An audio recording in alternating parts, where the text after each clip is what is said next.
A indústria de máquinas e equipamentos do Brasil vem trabalhando para ampliar a presença no mercado norte-americano. E, como todos os setores da nossa economia, se surpreendeu com a imposição de tarifa de 50% pelos Estados Unidos.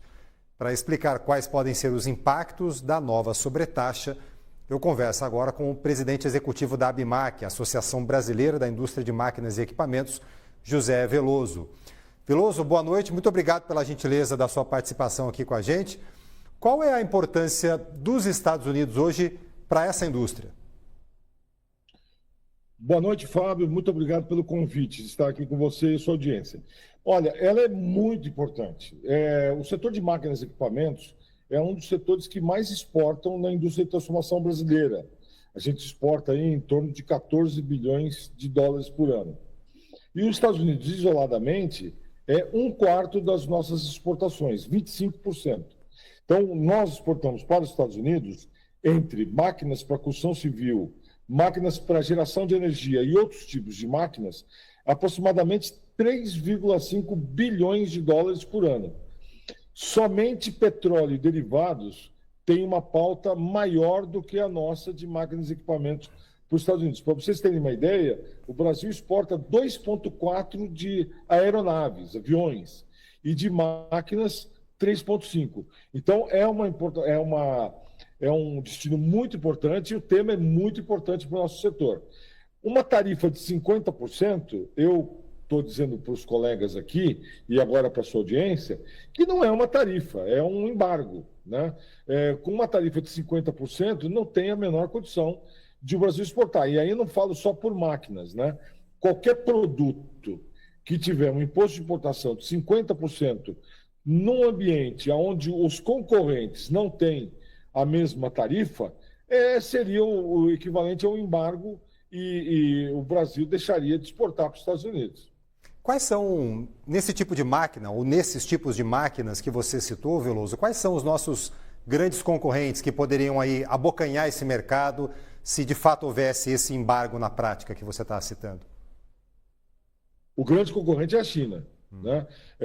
A China é hoje o maior produtor de bens industriais do mundo, né? Agora, quando a gente pega, por exemplo, máquinas para construção civil, vocês sabem que a China tem uma construção civil muito grande, né?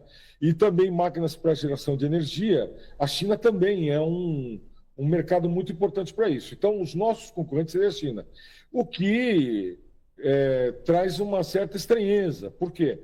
Porque se a guerra comercial é contra a China, tudo isso começou através de uma guerra comercial que começa lá no primeiro governo Trump contra a China, e hoje nós temos uma tarifa dos Estados Unidos para a China de 25%, e agora sinaliza para a partir de 1º de agosto uma alíquota de 50% para o Brasil, seria o equivalente a dizer o seguinte: olha, eu não quero importar do Brasil, eu quero importar da China, né?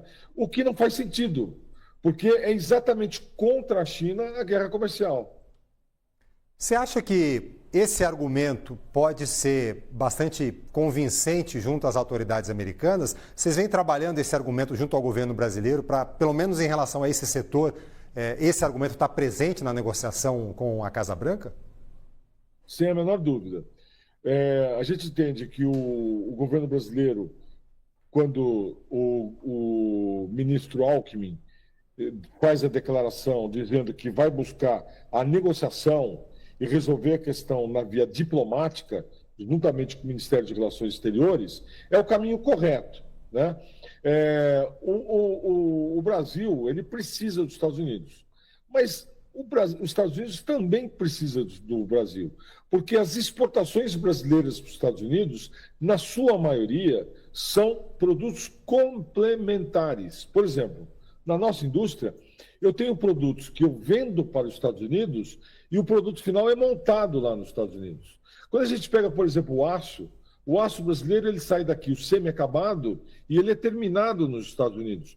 Quando a gente pega, por exemplo, fundidos, blocos de motores de automóveis, o Brasil exporta o bloco e esse bloco ele é terminado e o motor é montado nos Estados Unidos. Então, a relação de manufaturados ou bens que vêm da indústria entre Brasil e Estados Unidos é uma relação de complementariedade. Ou seja, prejudicar as exportações brasileiras para os Estados Unidos estaria prejudicando a indústria americana, que tem o produto brasileiro como complementar. Outra coisa importante é que, como os Estados Unidos é um grande parceiro, há praticamente 200 anos, um grande parceiro do Brasil, nós temos aproximadamente 4 mil empresas norte-americanas com investimentos aqui no Brasil, com produção aqui no Brasil, que vai para os Estados Unidos e muitas das vezes para complementar a produção deles lá nos Estados Unidos. Então, eu imagino que nós estamos numa fase ainda de negociação. Essa negociação ela vai se intensificar.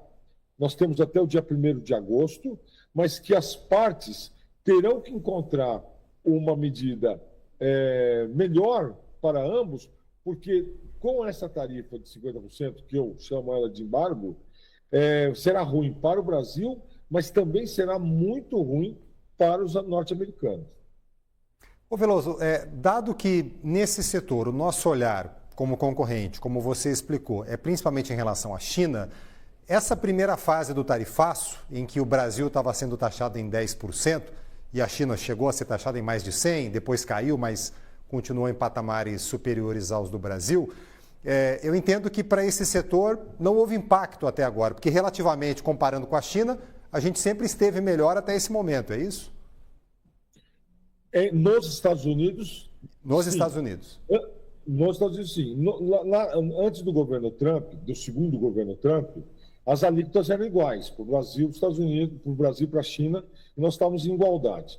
Aí veio aquela primeira rodada, onde a tarifa do Brasil ela foi crescida em 10%. Só para o público entender, era a tarifa que tinha antes, mais 10%.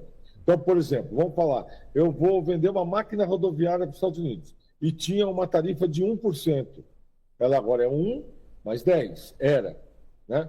E a China, como você falou, lembrou bem, ela teve aquelas rodadas, chegou a 130% e tal, mas hoje a tarifa da China está em 25%.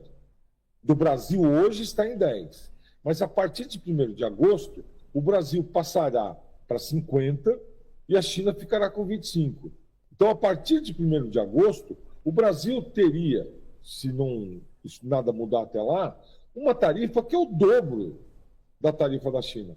Uma tarifa de 25% imposta à China é muito alta, mas uma tarifa de 50%, de novo, isso é um embargo. Nós não temos condições de competir, porque, na sua pergunta, quem é o principal concorrente? O principal concorrente é a China. Mas nós temos a Alemanha, que é um grande concorrente, o Reino Unido, a Coreia, o Japão, enfim, existem outros países que têm indústria forte, que produzem bens para a geração de energia e para a construção civil.